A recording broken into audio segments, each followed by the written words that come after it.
Allahu Akbar. Alhamdulillahi Rabbil Alamin. Ar-Rahmanir Rahim.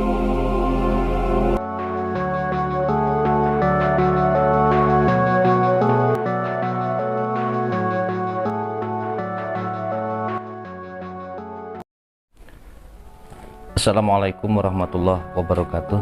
Sahabat, jumpa lagi dengan saya. Semoga hari ini kita semua diberikan kesehatan oleh Allah Subhanahu wa Ta'ala. Sebelum kita mulai mereaksi sesuatu yang viral, tidak lupa pada saat ini kita ditemani oleh seruput segelas kopi. Bismillah. Mantap. Oke sahabat, kali ini saya akan mereaksi sebuah kejadian yang terjadi di Jerman di sana, di mana ada seorang wanita yang menjadi imam sholat bagi laki-laki. Jadi makmumnya laki-laki campur dan wanita, dan imamnya diperbolehkan seorang wanita. Sebelum kita mereaksi, alangkah baiknya kita lihat bersama bagaimana mereka melakukan sholat. Allahu Akbar. Alhamdulillahi Rabbil Alamin. Ar-Rahmanir Rahim. Maliki Yawmiddin. Iyyaka na'budu wa iyyaka nasta'in.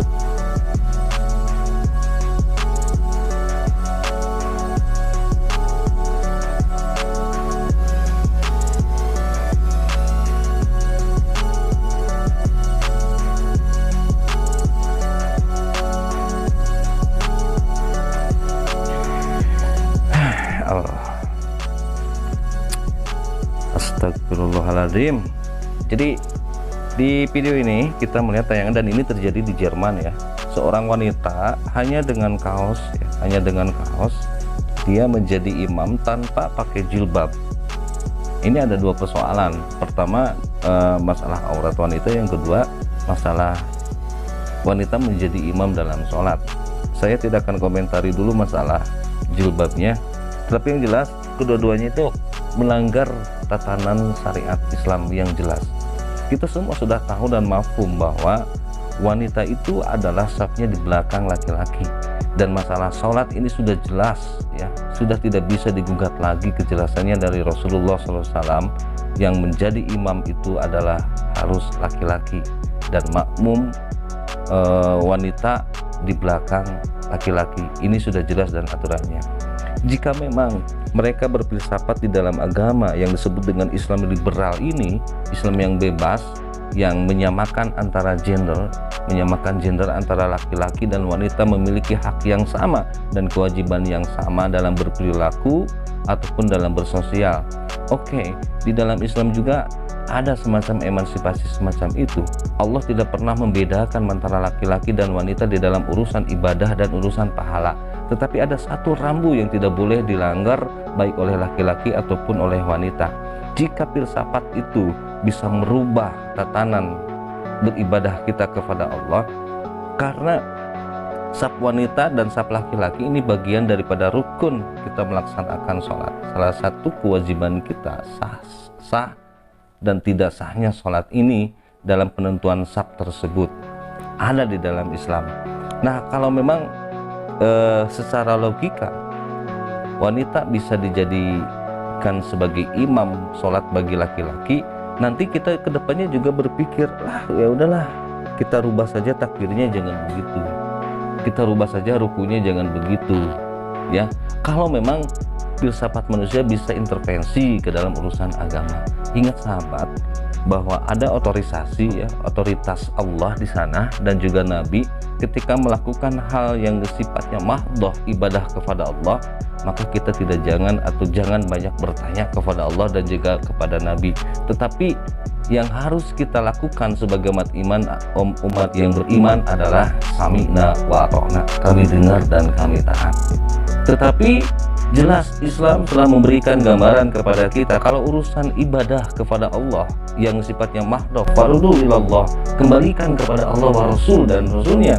Bahkan di dalam Hadis Nabi menegaskan, jika ada persengketaan permasalahan masalah agama, fa ilayya, kembalikanlah kepadaku.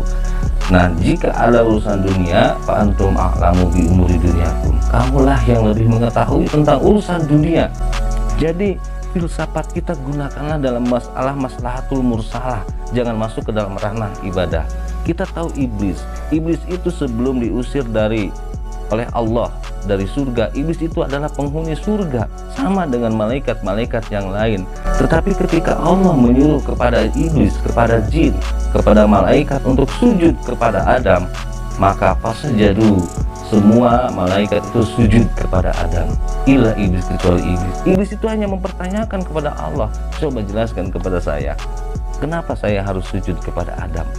Dan Allah ternyata murka dengan pernyataan semacam ini, seolah-olah iblis itu membangkang apa yang diperintahkan oleh Allah. Allah adalah Tuhan yang Maha Kuasa, Allah yang menciptakan alam semesta, Allah yang menciptakan kita.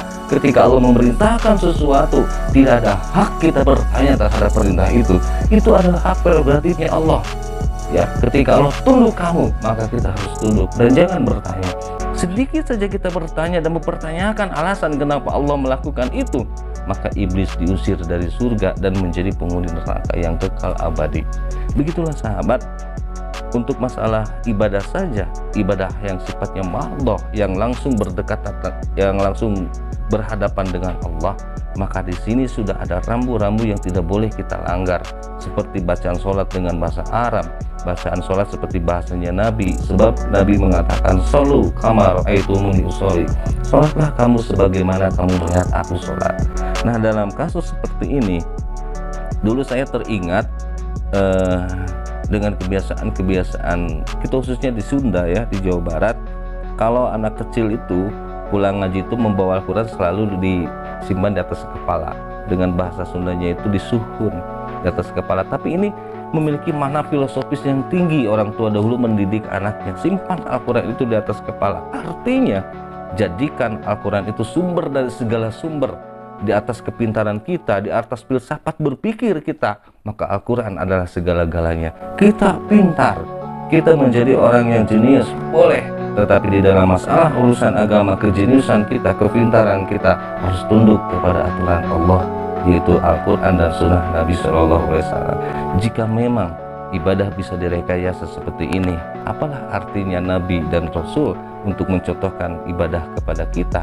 Apalah artinya Allah mengutus seorang Nabi atau seorang Rasul jika memang urusan ibadah itu bisa diintervensi? Ingat, urusan ibadah langsung kepada Allah yang sifatnya mahdoh, ini tidak bisa diintervensi. Ini adalah hak prerogatif Allah dan Nabi kita, sampai di mana ketundukan kita, keimanan kita hanya tunduk dan patuh terhadap apa yang Allah perintahkan. Tetapi jadikanlah filsafat kita, orientasi berpikir kita kepada masalah dunia, maslahatul mursalah. Ya, coba kita lihat lagi dari perilaku mereka yang melakukan sholat berjamaah dan imam makmumnya itu bercampur antara laki-laki dan juga wanita. Banyak sekali.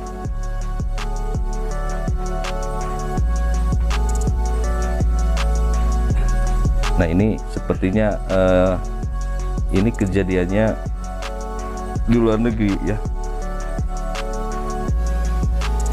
Bahkan di Jerman ada masjid liberal namanya. Masjid liberal ini yang mendukung LGBT, bahkan ibadah sholatnya itu laki-laki dan perempuan itu bercampur, bahkan wanita tidak memakai jilbab. Nah, ini ada nih.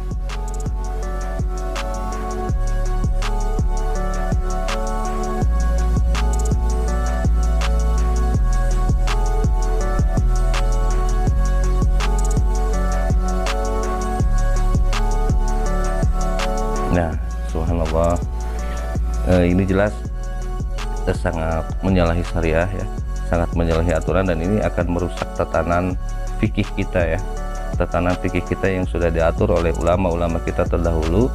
Bahkan ini sangat menghancurkan ajaran-ajaran Islam. Nah, di sini juga saya kalau lihat di tribunnews.com ya, tribunnews.com di channel Tribun, Di sini dijelaskan ada imam yang pertama kali menjadi imam sholat Jumat ya. Ini terjadi di Amerika Serikat dan juga di Inggris. Nah, ini videonya.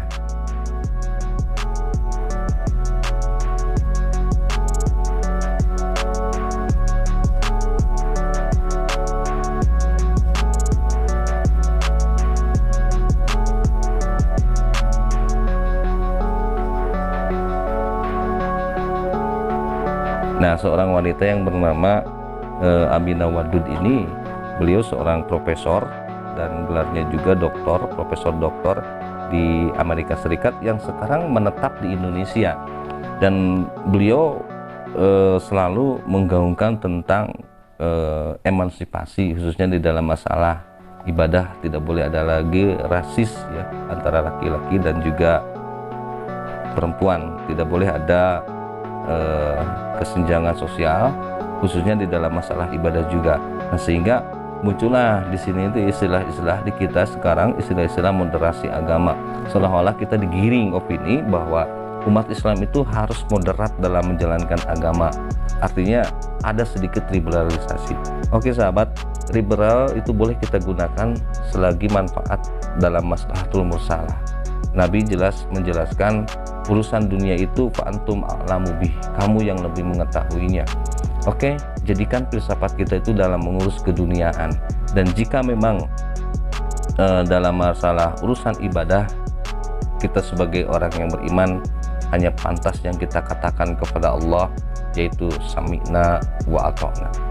Jika filsafat berpikir kita bisa imam, wanita bisa menjadi imam bagi laki-laki, artinya kedepannya juga bisa jadi mereka akan merubah bagaimana cara sujud kita.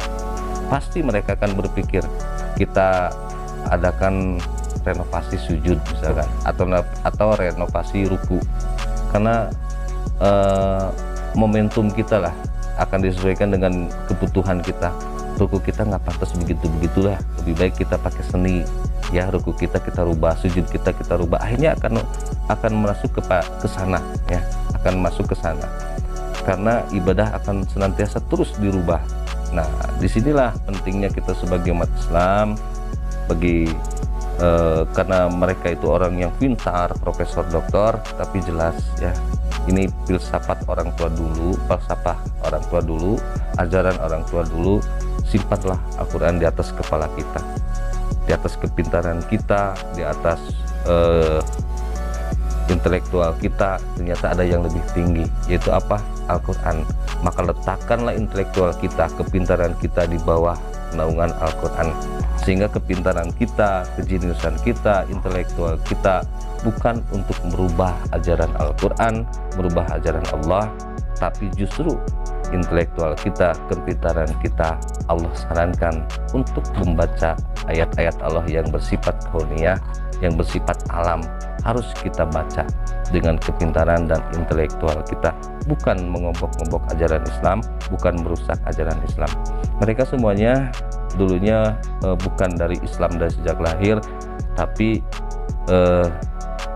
mereka semuanya dari kafir dulu, kemudian masuk Islam dan membawa perubahan di dalam ajaran Islam. Ini yang kita khawatirkan. Oke sahabat, yang penting bagi kita dan saya khususnya berpesan, marilah kita jaga keimanan kita, jangan sampai runtuh ajaran Islam yang sesungguhnya.